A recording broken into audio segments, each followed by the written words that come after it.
Hi, I'm Brittney Gallagher, surrounded by galaxies everywhere thanks to our very own James Webb Space Telescope. And I'm so excited by this image that I couldn't not use it. So here we are. And I'm Phil Libin. I'm also pretty excited by this image, although what if it actually turns out to be a deep fake? Oh, Phil, don't. Yeah, what if they've been deep faking us the whole time? Welcome Extremely to the deep. start of a canoe conspiracy theory. you heard it here first. And welcome to episode 8 of Degrees of Freedom, Making the Out of Office World, where we dive into the evolving ecosystem that is distributed work. Last time we talked about work life integration, and in this episode, we're going to talk about some of the challenges that still exist in this distributed world. One, workplace harassment turns out still there, just a little different. And maybe also how we can really cultivate a sense of belonging and foster that in a distributed workforce. And first, Phil will be joined by a new guest in the series, Jessica Collier. Phil, could you tell us a little bit about Jessica? Yeah, Jessica is my co-founder at All Turtles, and then the first company that we ever started working with at All Turtles was called Spot, which was originally an AI for stopping workplace harassment and discrimination. And Jessica was leading that project, and then became the CEO of Spot. Jessica is one of the smartest people I know. I think if I think about everyone that I've learned from, it's hard for me to think of someone that I've learned more from than from Jessica. A lot of the philosophy of All Turtles, of mmhmm, a lot of the way that we approach building products and companies is really stuff that we developed, but through a conversation over the many years with Jessica. So I was super psyched to get her back to talk about Spot. In a previous episode, we talked a little bit and alluded to belonging, and fully in person office workers are actually the least happy. And in this episode, we're really going to try to focus on how to create also a sense of belonging. So you can see here that actually fully remote people seem to feel as though they belong more. And so this data comes from the Future Forum Pulse report, and this is data from April. But it seems as though out of office workers are actually feeling more of a sense of connection than those who are in the office. And so we'll be talking to Asana's Joanna Miller about cultivating that connection and belonging in your distributed workforce. And later in the episode, I'm joined by two humans, who've actually been pivotal at creating and cultivating a sense of belonging within mmhmm. So we'll talk to them. But first, here's Phil and Jessica. So you talked in your video about harassment and discrimination in the distributed world, in the out of office world, that has not been a magical panacea where all bad behavior has magically stopped because people have been working from home or working distributed. I'm sure it's changed. But it does seem like the out of office change, this change to the distributed world, is just it's such a big change that it's at least it's gonna shake things up.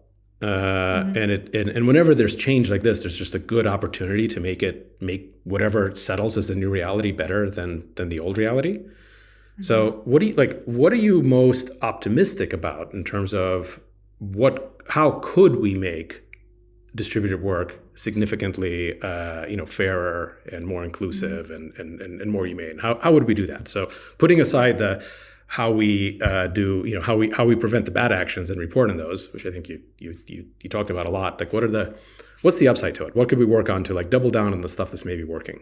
Yeah, that's a good question. I mean, it's one of those problems that it sits there. It never gets better. Everything that you do seems to actually result in backlash, right? It's very frustrating. So what I will say about kind of distributed work and possibly making things better. I've been thinking about this for the last little while because I think there's a certain amount of Kool-Aid that's happening right now that we're all drinking. That's sort of oh my God, we can now distribute opportunity everywhere. Diversity and inclusion is there's so much optimism to have around building inclusive organizations because people can be anywhere, right? It doesn't matter if you're in San Francisco, which is frankly just being in San Francisco was how I got into tech. It wouldn't have happened for me without that proximity to all of the people and all of the opportunities and all of the things that were happening in that city.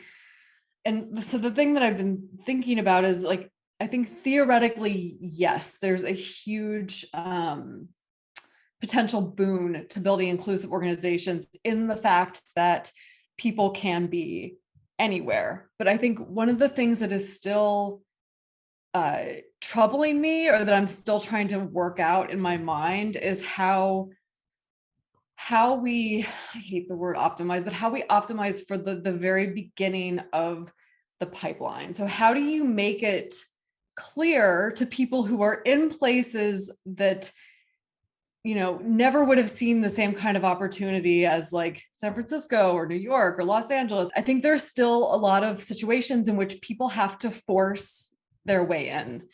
And if you don't know how to do that, if you don't have access to anyone who can help you do that or talk to you about it, it's almost impossible. And so I think there's like, but the way I imagine it is, you know, it used to be like there were pipelines running between like SF and New York and like a couple of other cities. And now like that pipeline is technically running everywhere, right? But there's nowhere for people to like just walk into it, right? It's still like just these big gaping holes that are like 20 feet off the ground. And you're like, hey, the pipeline's right there. You can like just jump right in, when in fact, that's not totally true.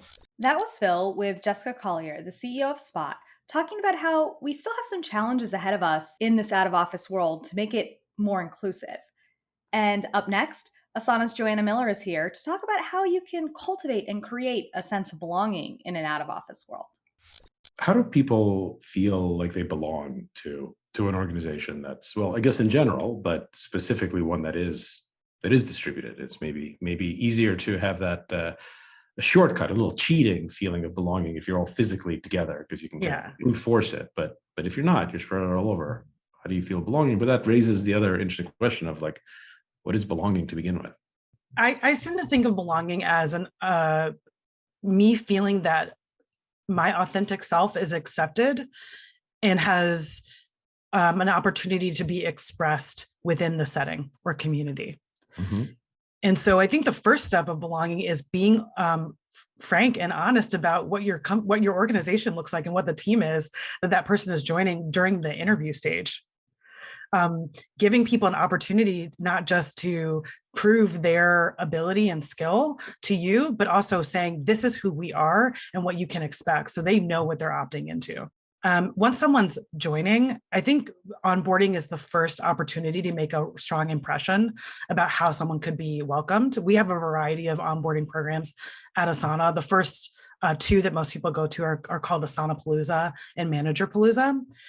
And there's a portion of those that are focused on giving people critical information about the company.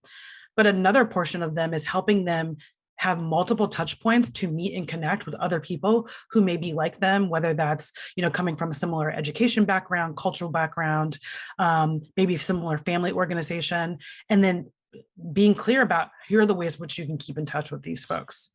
So we have employee resource groups and affinity groups, you know, for people of color, for women, for people who are parents at Asana, where we have activities. Each employee has opportunities to take part in professional development that they can use at their discretion or do with other folks. And we've kept those programs intentionally synchronous over video, because it's not just about the information that someone might be learning about how to hold a really great performance conversation or talk about compensation. It's about connecting with the other managers or other leaders at the organization around the real issues that they're experiencing. The first thing you kind of said there was, you know, belonging is being able to bring your full authentic self. And as you get more and more people and more diverse people, and especially physically distributed people, I think, how do you deal with events in the world that affect people authentically pretty differently? I mean, it's been a turbulent few years. Yeah. There's always something going on that feels unevenly terrible for people, right? Right now, as we're talking, there's a war in Ukraine. Yes. That is affecting everyone, but it's obviously affecting, you know, some people much more personally and directly than others. But there's always there's been a string of those. Yeah. How should an organization think about that? About making people feel like they belong, they have space to bring their full and authentic selves in an environment where not everyone, has the same feelings about things. I think the first step is really acknowledging what's occurring. Beyond any statement or point of view that a company or organization or even someone at the company might offer, to pretend that it's just business as usual when there might be war going on, or there might be, other, murders, killings, legislation that's really impacting the way that people have freedom of expression and movement in their life, is insensitive at best. So the first thing, I think, is just stating that we know that this is happening, and it might be in fact affecting and impacting people who work here and people that we care about. Something that we've been practicing for some time is being clear in public settings, whether that's in an Asana announcement or other communication channels, that if you or someone that you care about is being impacted by this and it's impacting how you can show up around your responsibilities, you can step back from your work responsibilities for the time that you need. And we manage that more on a manager to employee level. But I think announcing that in public channels communicates to everyone that this isn't just at the discretion of your manager. This is what the company believes. And we want you to take care of yourself first. I think some of the other things that for me have kept me at Asana and choosing companies like it, to partner with companies like it, is that in certain cases, we've even supported legislation or amicus briefs that support the laws and issues that we care about as a company. So I remember when there was in the US, legislative action around whether or not they would protect access to restrooms and other public locations for trans people. Asana signed an amicus brief supporting the idea that should exist, at least in the US. And there's been other elements around that, steps that the company has taken. The last thing I'll mention too is having forums where employees can talk about their experience authentically without needing to represent other people, other groups, but just saying, hey, I'm a person who works at this company who's maybe being impacted by Muslim bans or the shifting attitude to my religion, or maybe people who look like me and have the same values as me in the world. And being able to participate and also sit into these conversations, I think has really humanized how things have impacted employees at the company, regardless of where they're in the world. So in this kind of changing social contract between a company and employees, what do you think are the essential things that a company should provide to employees? What are the important things that employees must get from a company, and what's the stuff that honestly you're better off looking somewhere else for? So the first thing I think is being clear that about what we're signing up for. So is this the job? This is the job that I'm expecting. What's the job going to be like in reality? Mm-hmm. Setting up clear expectations. We're all opting into something with as much clarity as possible. The second thing is I think that the employer should offer benefits and perks, whatever you want to call them, that support the employee having equitable access to work, advancement and development on the job, and also the tools and resources they need to get the job done with the people that they work with.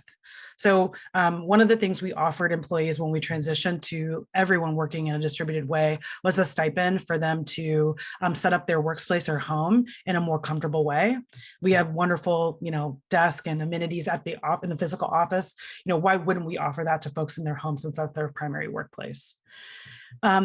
We talked a little bit about leave. But again, life is happening regardless of whether we're working or not. So let's have a leave policy that really supports people to spend time with their families and focus on that, and then return to work in a way that's, stable and set up for them to be successful.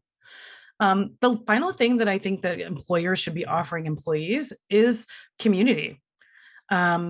We are social beings. And if I like you and enjoy working with you and have some common ground, we're likely going to be inclined to do more things together and collaborate together. So providing opportunities for those informal, more casual and personal interactions, I think is in service of a healthier workplace and a more productive one. That was Asana's Joanna Miller on creating and cultivating a sense of belonging in this out of office world. And speaking of that, as a fully distributed company, has tried a few things to foster and create a sense of community. I'm joined by Andrew Owen and Brandy Sampson to talk about the all hands and how that actually helps create and foster a sense of community. Andrew, I wanted to ask you, like, how did you come up with this all hands concept and like how did it come to fruition? Yeah, when I joined, I think the practice of having an all hands was kind of already in place. With and all turtles, the opportunity was how do we really build a kind of video first playbook? And that was the challenge that I was excited about. And, how can we pull from what worked in the in person world, but also like not just recreate the kind of pandemic playbook, which was everybody jump on a Zoom call and turn your video off. That didn't seem like the right one either. So there was a lot of room for us to create something new, doing it all in pre-recording. And I think that's been really successful. It needs to be about more than just work too. I wanted to also make sure that this was fun and timely and that there's a sense of culture being built, that we're responding to where we are in the calendar year.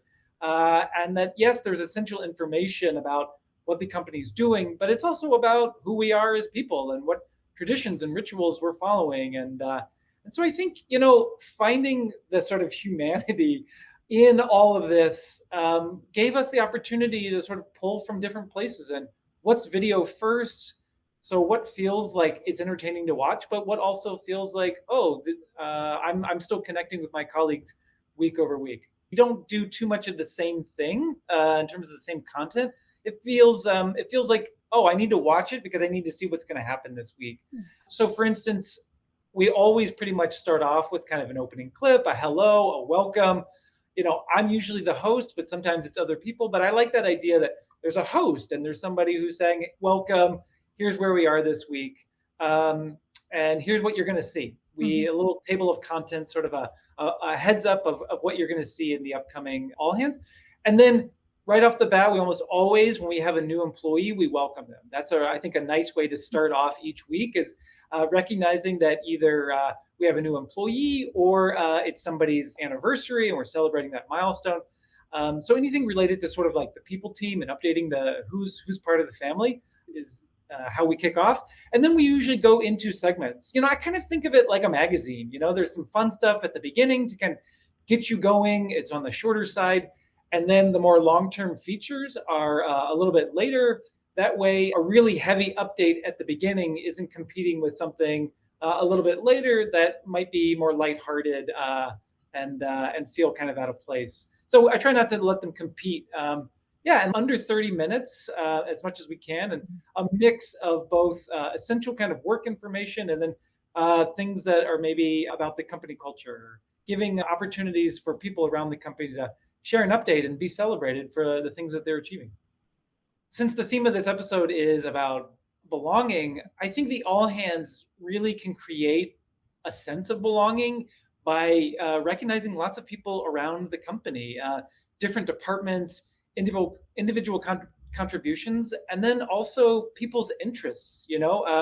When we're in person, co-located in physical spaces together, it's easier to talk about your hobbies, or it's easier to connect about passion projects. And I think the all hands is still a place for people to celebrate their uniqueness or to celebrate their interests. And I think all of that helps give a spotlight on what the company values, and the company values the unique contributions of everybody and the individuality of everybody. I think the all hands is definitely a place to celebrate a culture of belonging and acceptance and awareness of what everybody else is into, and invite people to speak on the topics that they care about and how they can educate the company on things that matter to them. In this episode, we're talking about creating and cultivating community and belonging in a distributed workforce. And just before this, I talked to Andrew Owen, who helped put together the and All Turtles All Hands. And I'm joined by Brandy Sampson, who actually has helped contribute to one of those all hands and to help bring her perspective and things that she wants to share with the company to the employees and to everyone. So could you talk a little bit about, Brandy, what you brought and what you wanted to talk about and how you feel and all those things? Yes, absolutely. So back in February, I asked my supervisor if I could help out with an all hands segment, something focused on Black History Month. One thing that I just want to add is that, like, my boss is Colleen. And so when I came to her with it, like, she's so self-aware. She made it very clear that, yes, this is something that I feel is valuable, but I don't feel like it's my place as a white woman to come to, single out, do you wanna do the Black History Month thing? Which actually set the stage for what would be an amazing experience, but it also made me feel really confident in my role. It made me feel confident in the working relationship I had with my supervisor. It made me feel comfortable with, the content that I was bringing, that it would be valuable and it would be appreciated. So that was an amazing experience. Most recently, I did a segment with Lauren Aldrich, and we covered Black Music Month, which was in June. Mhm. This was, Juneteenth obviously is in June, but it's also Black Music Month and everybody loved music. And so we just kind of like, all right, let's put together some songs that kind of speak to you about what it means to be Black, how being Black makes you feel. And it's like this amazing playlist of all these great, like, upbeat, like, just happy dancing music. There's some slow stuff on there and deep introspective stuff, but for the most part, everyone kind of came together and put together this amazing playlist that, I still enjoy. I'm just curious for you personally, like how has it been coming into a fully distributed company where you haven't met a lot of the people, and do you feel like you belong? Do you feel a sense of community? I do. I do. I feel like the higher ups, they do make an effort to create a space where we can, like the turtle crossing incentive. If you're someone that travels a lot and you end up in one of these cities, hey, dinner on the company. Like when I reach out to someone that I've never, spoken to, worked with, anything, just to ask something, everyone is always warm and kind. Compared to when I was in an office, I could ping someone that's two cubicles down from me and, get ignored. And they're physically right there. It's weird. It's like it's the environment is much more relaxed and I have a little bit more control versus the alternative. Brandy, thank you so much for joining us. It's really great to have your perspective as someone who, helps contribute to also making All Turtles and have a strong culture and community. So thank you so much.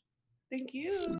That was Andrew and Brandy talking about creating an inclusive all hands and how that can help bring the out of office workers together. But one of the things I found personally as an out of office worker that I struggle with sometimes is the information asymmetry, even within teams and within people that you're working with. And as we move to more and more asynchronous communication, I'm actually find sometimes, and this isn't always, but it's actually quite difficult to get things done as fast as I could have when I was in the office. And so, Phil, my question to you is like, what ideas do you have to kind of circumvent that? Like, I need someone's thoughts on an episode we're doing of this of Degrees of Freedom, and they're in a completely different time zone than me. It's really hard to overlap. It's really hard to sync and connect when if we could just connect synchronously, it would probably solve a lot of problems faster. So how are you thinking about this? And how are you thinking about, ways we can still feel as though we're together, even though we're not, if that makes sense?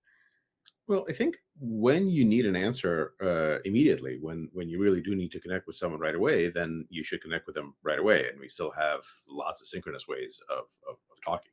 You can call someone, jump on a video call, and I think it's definitely true that live communication is better for doing things when you really need to know the answer right away.